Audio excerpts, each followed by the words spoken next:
ನಮಸ್ಕಾರ ವೀಕ್ಷಕರೇ, ಕನ್ನಡ ಧ್ವನಿ ಸುದ್ದಿವಾಹಿನಿಗೆ ಸ್ವಾಗತ. ನಾನು ಶ್ರುತಿ, ವಿಜಯಪುರ. ಇಂದಿನ ಪ್ರಮುಖ ಸುದ್ದಿ ಏನು ಅಂತ ನೋಡೋಣ ಬನ್ನಿ. ಕೂಡಗಿ ಪೊಲೀಸ್ ಠಾಣೆಯಲ್ಲಿ ಎಸ್ಸಿ/ಎಸ್ಟಿ ಕುಂದುಕೊರತೆ ಸಭೆ. ಪೊಲೀಸ್ ಅಧಿಕಾರಿಗಳಿಂದ ಮುಖಂಡರ ಅಹವಾಲು ಆಲಿಕೆ. ಹೌದು ವೀಕ್ಷಕರೇ, ಕೊಲ್ಹಾರ ತಾಲೂಕಿನ ಕೂಡಗಿ ಪೊಲೀಸ್ ಠಾಣಾ ವ್ಯಾಪ್ತಿಯಲ್ಲಿ ಪರಿಶಿಷ್ಟ ಜಾತಿ ಹಾಗೂ ಪರಿಶಿಷ್ಟ ಪಂಗಡ ಸಮುದಾಯದ ಮುಖಂಡರಿಗಾಗಿ ವಿಶೇಷ ಕುಂದುಕೊರತೆ ಸಭೆಯನ್ನು ಆಯೋಜಿಸಲಾಯಿತು. ಸಭೆಗೆ ಆಗಮಿಸಿದ ವಿವಿಧ ಸಮುದಾಯಗಳ ಮುಖಂಡರು ಹಾಗೂ ಗಣ್ಯರನ್ನು ಆತ್ಮೀಯವಾಗಿ ಬರಮಾಡಿಕೊಂಡ ಪೊಲೀಸ್ ಅಧಿಕಾರಿಗಳು ಅವರ ಸಮಸ್ಯೆಗಳು, ಬೇಡಿಕೆಗಳು ಹಾಗೂ ಸಾರ್ವಜನಿಕ ಹಿತಾಸಕ್ತಿಗೆ ಸಂಬಂಧಿಸಿದ ವಿಚಾರಗಳನ್ನು ಆಲಿಸಿದರು. ಎನ್.ಕೆ. ನಧಾಪ, ಉಪ ತಹಶೀಲ್ದಾರ್ ಕೊಲ್ಹಾರ ಅವರು ಮಾತನಾಡಿ, ಸಭೆಯಲ್ಲಿ ಗ್ರಾಮೀಣ ಭಾಗದಲ್ಲಿ ಎದುರಾಗುತ್ತಿರುವ ವಿವಿಧ ಸಮಸ್ಯೆಗಳು, ಕಾನೂನು ಸುವ್ಯವಸ್ಥೆ, ಸಾಮಾಜಿಕ ಸೌಹಾರ್ದತೆ ಕಾಪಾಡುವಿಕೆ ಸೇರಿದಂತೆ ಹಲವು ವಿಷಯಗಳ ಕುರಿತು ಚರ್ಚೆ ನಡೆಯಿತು. ಸಮುದಾಯದ ಜನರು ತಮ್ಮ ಅಹವಾಲುಗಳನ್ನು ಮುಕ್ತವಾಗಿ ಹಂಚಿಕೊಂಡಿದ್ದು, ಅವುಗಳನ್ನು ಪರಿಶೀಲಿಸಿ ಸೂಕ್ತ ಕ್ರಮ ಕೈಗೊಳ್ಳುವ ಭರವಸೆ ನೀಡಲಾಯಿತು. ಪರಿಶಿಷ್ಟ ಜಾತಿ ಮತ್ತು ಪರಿಶಿಷ್ಟ ಪಂಗಡದ ಜನರ ಹಕ್ಕುಗಳ ರಕ್ಷಣೆ, ಅವರಿಗೆ ನ್ಯಾಯ ದೊರಕಿಸುವ ನಿಟ್ಟಿನಲ್ಲಿ ಪೊಲೀಸ್ ಇಲಾಖೆ ಸದಾ ಬದ್ಧವಾಗಿದೆ ಎಂದು ಕೂಡಗಿ ಪೊಲೀಸ್ ಠಾಣೆಯ ಪಿಎಸ್ಐ ಯತೀಶ್ ಕೆಎನ್ ತಿಳಿಸಿದರು. ಸಾರ್ವಜನಿಕರು ಯಾವುದೇ ಸಮಸ್ಯೆಗಳಿದ್ದರೂ ಪೊಲೀಸ್ ಇಲಾಖೆಯನ್ನು ಸಂಪರ್ಕಿಸಿ ಸಹಕಾರ ನೀಡುವಂತೆ ಮನವಿ ಮಾಡಲಾಯಿತು. ಸಭೆಯಲ್ಲಿ ಎನ್.ಕೆ. ನಧಾಪ, ಉಪ ತಹಶೀಲ್ದಾರ್ ಕೊಲ್ಹಾರ, ಪಿಎಸ್ ಹುಡೇದ, ಕಂದಾಯ ನಿರೀಕ್ಷಕರು ಕೊಲ್ಹಾರ, ಯತೀಶ್ ಕೆಎನ್, ಪಿಎಸ್ಐ, ಎಲ್ಎಂಡ್ಒ Kudagi, NH Hatti, PSI Kudagi, CB, police ಸಿಬ್ಬಂದಿ ಹಾಗೂ ಗ್ರಾಮ ಮುಖಂಡರು ಹಾಗೂ ಸಮುದಾಯದ ಪ್ರಮುಖರು ಉಪಸ್ಥಿತರಿದ್ದರು. ವರದಿ ಮಹೇಶ್ ಕುಮಾರ್ ಹರಿಜನ. ಕ್ಷಣಕ್ಷಣದ ನಿಖರ ಸುದ್ದಿಗಳಿಗಾಗಿ ನೋಡ್ತಾ ಇರಿ ಕನ್ನಡ ಧ್ವನಿ ಸುದ್ದಿವಾಹಿನಿ. ನಮಸ್ಕಾರ. ಎಲ್ಲ ಸಮಸ್ಯೆಗಳು ಬಗೆಹರಿಸ್ಬಿಡ್ತಾರೆ ಸರ್. ಇದ್ರ ತರ ಒಂದು ಮಸೂತಿ ಆಗ್ರ ಇವತ್ತು ಯಾವ ಸುತ್ತಮುತ್ತ ಹಳ್ಳಿಯವ್ರು ಬಂದಾರಲ್ಲ, ಅವ್ರು ಒಂದು ಡೇಟ್ ಹಾಕೋನ್ ಕಿಶನ್ ಸುತ್ತಮುತ್ತ ಹಳ್ಳಿ ಬಂದ್ ಕಿಶನ್ ಈ ಸಮಸ್ಯೆಗಳು ಈಗ ಕಂಡು ಬರಲ್ಲ. ಇಲ್ಲಿ ನಾವು ಹೇಳೋದು ಬೇರೆ ಆಕೈತಿ, ಅಲ್ಲಿ ನೀವು ಇಲ್ಲಿ ಕೇಳಿ ಕಿಶನ್ ಇಲ್ಲ ನಾ ಸರ್ ಅದನ್ನ ಬರ್ಕೊಂಡು ಅಲ್ಲೇ ಬಂದ್ ಕಿಶನ್ ಒಂದೊಂದ್ಸಲ ಮೀಟಿಂಗ್ ಮಾಡ್ಕೊಂಡ್ರೆ ಅವ್ರ ಊರಾಗ ಸಮಸ್ಯೆಗಳು ಅಲ್ಲೇ ಬಗೆಹರಿಸ್ಬಿಡ್ತಾರೆ ಸರ್. ಇದೊಂದು ಮುಂದಿನ ಮತ್ತು ತಿಂಗಳದಾಗ ಅದನ್ನ ಏನು ಮಾಡ್ಕೊತೀವಿ ನಾವು ಸರ್.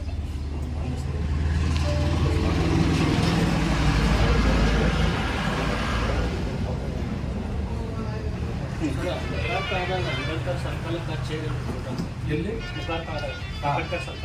ಪಂಚಾಯತಿ ಪ್ರತಿನಿಧಿ ಪಂಚಾಯತಿ ಅವ್ರು ಪಿಡಿಒಗೆ ಹೇಳಿದ್ರಿ, ಎಷ್ಟು ಒಂದು 2-3 ತಿಂಗಳು ಹೇಳಿದ್ರು ಅವ್ರು ಯಾವ ವ್ಯವಸ್ಥೆ ಮಾಡೋಲ್ಲ. ಮತ್ತು ಲೈಟ್ ವ್ಯವಸ್ಥೆ ಇಲ್ಲ ಅಂಬೇಡ್ಕರ್ ಸರ್ಕಲ್. ಹಾಂ, ಅವ್ರಿಗೆ ಪದೇ ಹೋಗಿ ಹೇಳಿದ್ರು, ಆಯ್ತಪ್ಪ ಮಾಡಿಸ್ತೀನಿ, ನಾಳೆ ಬರುತ್ತೆ ನಾಳೆ ಬರುತ್ತೆ, ಬರೀ ಇದೇ ಕತೆ ಹೇಳ್ತಾರೆ. ಒಟ್ಟು ಅದನ್ನು ವ್ಯವಸ್ಥೆ ಮಾಡೋಲ್ಲ.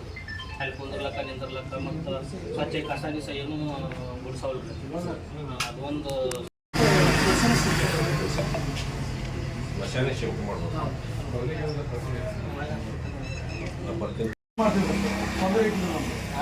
ಮಾಡ್ತಾರೆ, ನಾವು ಮಾಡ್ಕೊಂಡ್ರೆ ತರ್ತಿದ್ವಿ. ಈಗೇನಾಗ್ತದೆ ಸರ್, ನಮ್ಮ ಕಾಲೋನಿಗೆ ಹತ್ಕೊಂಡೈತೆ, ಅಲ್ಲಿ ಪಂಚಾಯತ್ ಬಂದು ಬಿಲ್ಡಿಂಗ್ ಮಾಡಿಕೊಂಡು ಅಲ್ಲೇ ಸುಡಾಕ್ತಾರೆ. ಮಳೆ ಬಂದಾಗ ನಾವು ಅನಿವಾರ್ಯವಾಗಿ ಸುಡಾಕತ್ತೇವೆ, ಏನೋ ಒಂದು ಸುಟ್ಟು ಇರ್ಲತ್ತು ಹೋದ್ವಿ. ಈಗ ಡೈಲಿ ಯಾವಾಗ ಸುಟ್ಟು ಮಳೆ ಏನೇ ಆಗಲಿ ಅಲ್ಲಿ ಹಳ್ಳಿ ಬಂದು ಬಿದ್ದು ಇಲ್ಲಪ್ಪ ಬಿಡ್ತಾರೆ. ಏನೋ ಒಂದು 4 ಹೋಗ್ತೀವಿ ಸರ್, ಹಂಗೆ ಏನಿಲ್ಲ ಪೂರ ನೀರಾಗ. ಮತ್ತು ಅವ್ರು ನಮ್ಮ ಮನೆಗಳು ಹಚ್ಕೊಂಡು ಅವ್ರ ಮನೆಗಳು ಅದಾವೆ, ಒಟ್ಟು ಅದನ್ನು ಇದು ಮಾಡ್ತೀವಿ. ಅದಕ್ಕೆ ನಮ್ಮ ನಿಮ್ಮ ಮೂಲಕ ಸ್ವಲ್ಪ ಹೆವಿ ಆಗಿದೆ. ನಾವು ಹೋಗಿದ್ದು ಫೋನ್ ಮಾಡಿದ್ವಿ, ನೆಕ್ಸ್ಟ್ ಕಡಿತಂದ್ರೆ ಸರ್ ರೀ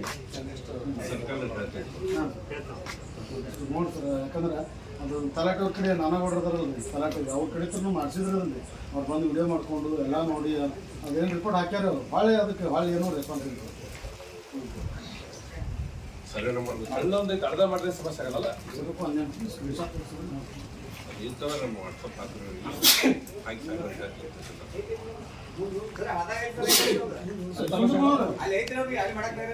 ಅದು ಸರ ನಂಬರ್ ಏನ್ರಿ ನೆನಪದ ನಮ್ಗೆ? ಸರ ನಂಬರ್ ನೆನಪದ?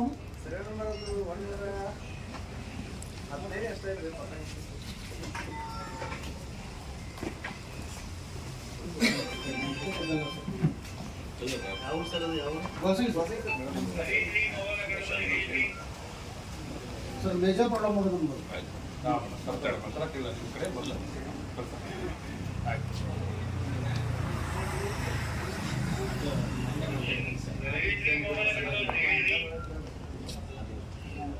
ವಜಾರತಿ ಶಿಫ್ಟ್ ಮಾಡಿ ಮಣ್ಣೆ ಅಂದರೆ ಹುಡುಗರಿಗೆ ತೊಂದರೆ ಆಗಿತ್ತು ಭಾಳ ಅದು ಇರೋದು ಒಂದೇ ಸಾಧ್ಯ ಯಾವ ಮಸೂದಿ ಎಲ್ಲಿ ಮಸೂದಿ ಮಸೀದಿ ಐತೆ ಮಸೀದಿ ಅನ್ನೋದು ಅದು ಬೇರೆ ಕಡೆ ಶಿಫ್ಟ್ ಮಾಡ್ತೀವಿ ಮಾಡೋ ಒಂದು ಹುಡುಗರಿಗೆ ಅದು ಒಂದು ಅವಕಾಶ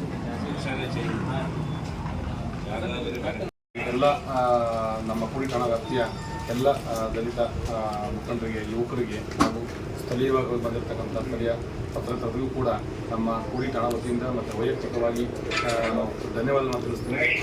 ಯಾವಾಗೂ ಕೂಡ ನಮ್ಮ ಪೊಲೀಸ್ ಇಲಾಖೆ ನಿಮ್ಮೊಂದಿಗಿರುತ್ತೆ. ನೀವು ಕೂಡ ನಮ್ಮ ಒಂದು ಒಳ್ಳೆಯ ಕೆಲಸಗಳಲ್ಲಿ ಸದಾ ನಮ್ಮೊಂದಿಗಿರಿ ಅಂತ ಹೇಳಿ ತಮ್ಮ ಹತ್ರ ತಿಳ್ಕೊತಾ ನನ್ನ ಮಾತುಗಳನ್ನು ಮುಗಿಸ್ತೀನಿ. ಅದೇ ರೀತಿ ತಮ್ಮೆಲ್ಲರೂ ಕೂಡ ಮತ್ತೊಮ್ಮೆ ಧನ್ಯವಾದಗಳನ್ನು ಹೇಳ್ತೀನಿ. ಎಲ್ಲರಿಗೂ ನಮಸ್ಕಾರ.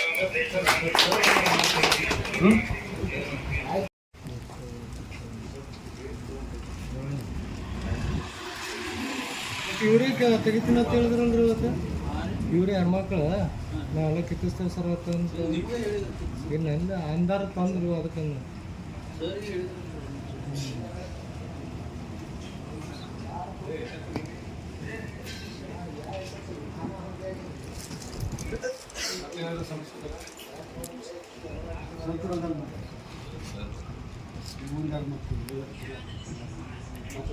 ನಿಮ್ದೇನು ಹೇಳಿದ್ರಲ್ಲ ಇವೆಲ್ಲ ಮುಂದಿನ ತಿಂಗಳು ಬರೋದ್ರೊಳಗೆ ಇದು ಮಾಡಿರ್ತೀವಿ. ನೀವು ಒಂದು ಏನಲ್ಲ ನೀವು ಅಲ್ಲಿ ಹೇಳೋದಲ್ಲ ಈ ಮಸೂತಿಗೆ ಅರ್ಜಿ ಕೊಡ್ಬೇಕು. ಅರ್ಜಿ ಕೊಟ್ಟರೆ ನಾವು ಅದೇ ಅದು ಬರ್ತದೇನು ಇಲ್ಲ ಅದು ಮಾಡ್ತೀನಿ. ಕರ್ನಾಟಕದ ಹೃದಯದಿಂದ ಕನ್ನಡ ಧ್ವನಿ ಟಿವಿ ನ್ಯೂಸ್ ಸಮಗ್ರ ಸುದ್ದಿ ಮತ್ತು ವಿಶ್ಲೇಷಣೆಗಾಗಿ ವೀಕ್ಷಿಸಿ.